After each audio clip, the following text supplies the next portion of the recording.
Continuamos con más de Noticias Globovisión Internacionales. Son las 11:42 minutos. En esta parte, como ya lo mencionábamos, nos acompaña César Sánchez, periodista político desde Bolivia. César, muchísimas gracias por acompañarnos. No, muchísimas gracias a ti, muchísimas gracias por la invitación y aquí para lo que guste. César, ya el viernes hablábamos sobre la posibilidad de que estas elecciones nos dieran una sorpresa. Efectivamente, así lo fue. Hemos visto cómo ha quedado incluso en primer lugar, ni siquiera en segundo lugar, Rodrigo Paz, y además toda la importancia que tiene, por supuesto, su perfil político, pero además, ¿por qué ha calado tanto esta propuesta además que ha tenido? Que quizás podría ser muy conveniente para distintas partes, por supuesto, teniendo en cuenta todo el liderazgo que tuvo durante los últimos 20 años el MAS.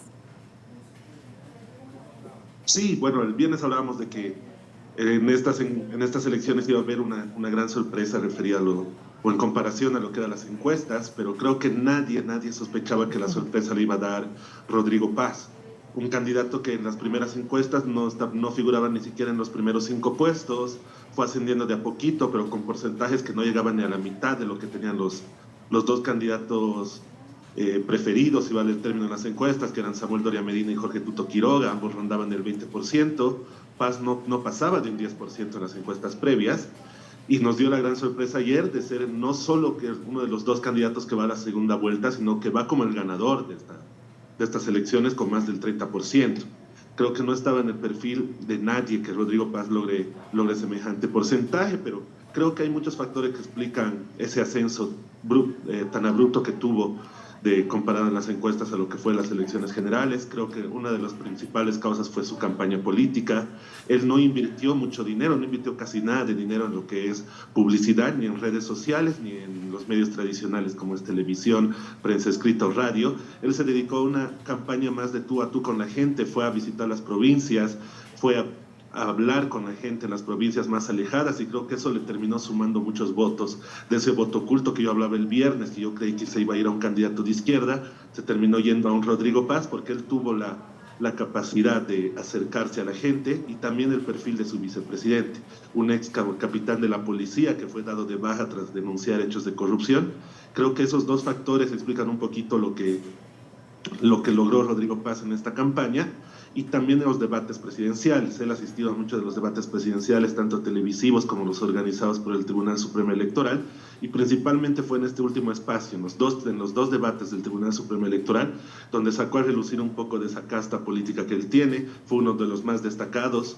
dio opciones de su plan de gobierno, más o menos lo que tiene en mente hacer para paliar esta crisis, pero sin prometer cosas tan exuberantes como, por ejemplo, el arreglar toda la situación económica en 100 días, que era lo que proponía Samuel Doria Medina, o traer gasolina.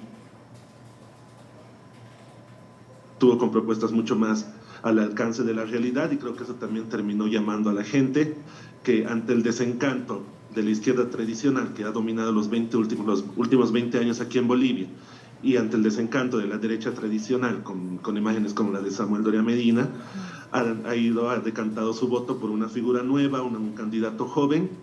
que ha dado una gran sorpresa. Y como tú decías, también es de destacar el porcentaje que ha conseguido el voto nulo en las elecciones, un 19% al 95% de las actas computadas, que no es nada despreciable. Si lo ponemos en un parámetro general, el voto nulo estaría en tercer lugar, entre comillas, detrás de los dos candidatos que van a ir a la segunda vuelta, que son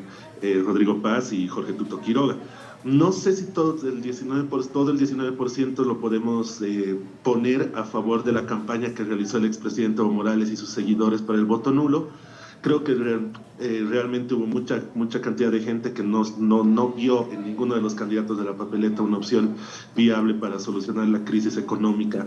que vive el país. Y obviamente el evismo ayudó muchísimo en ayudar ese porcentaje, pero no creo que en la campaña del expresidente Evo Morales haya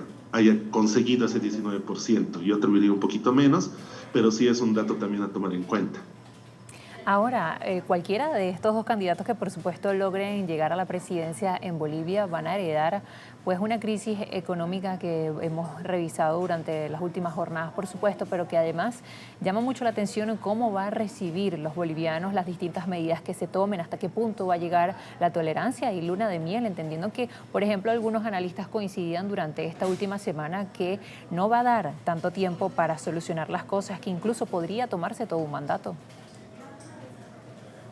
Sí, bueno, como te decía el viernes, el candidato que gane ahora en la segunda vuelta del próximo 19 de octubre va a recibir un país con una crisis económica, creo que de las peores que hemos vivido, una escasez de dólar, no hay dólares en Bolivia, no hay divisas, la escasez de divisas impide la importación de combustibles, no tenemos combustibles, no hay gasolina, sobre todo no hay diésel, hay filas de automóviles para cargar en todos los surtidores que a veces se alargan hasta más de 4 cuadras. Los choferes tienen que hacer filas de más de 4 horas, a veces de más de 6, para poder cargar. Y el presidente Luis Arce lo dijo, la escasez de divisas generada por un bloqueo legislativo que no aprueba los créditos internacionales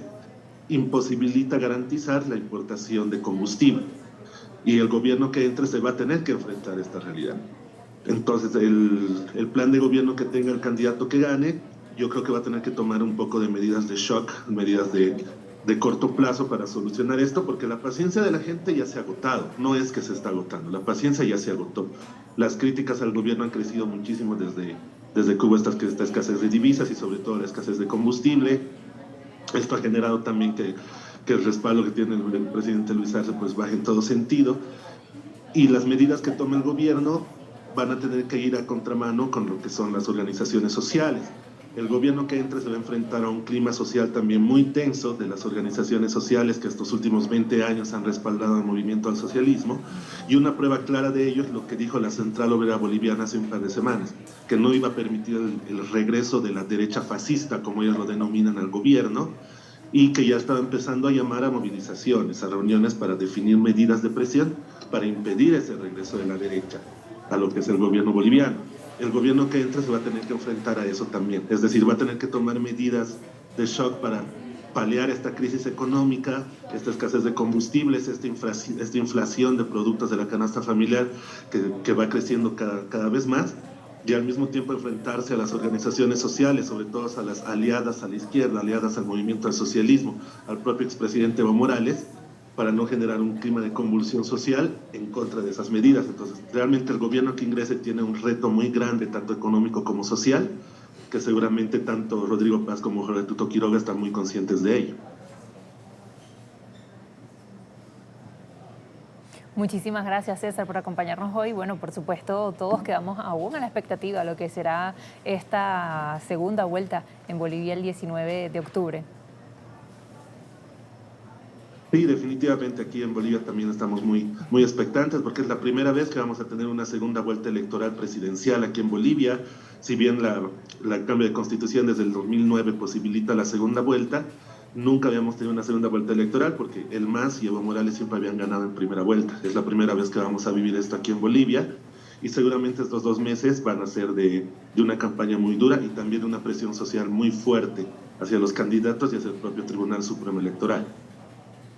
Muchísimas gracias, César, por acompañarnos. Periodista político nos acompañó desde Bolivia, César Sánchez, y así es, inédito lo que está sucediendo, un giro, a diferencia de lo que sucedió durante los últimos 20 años. Nos quedamos interactuando a través de @internacionales_GB. Ya regresamos con más.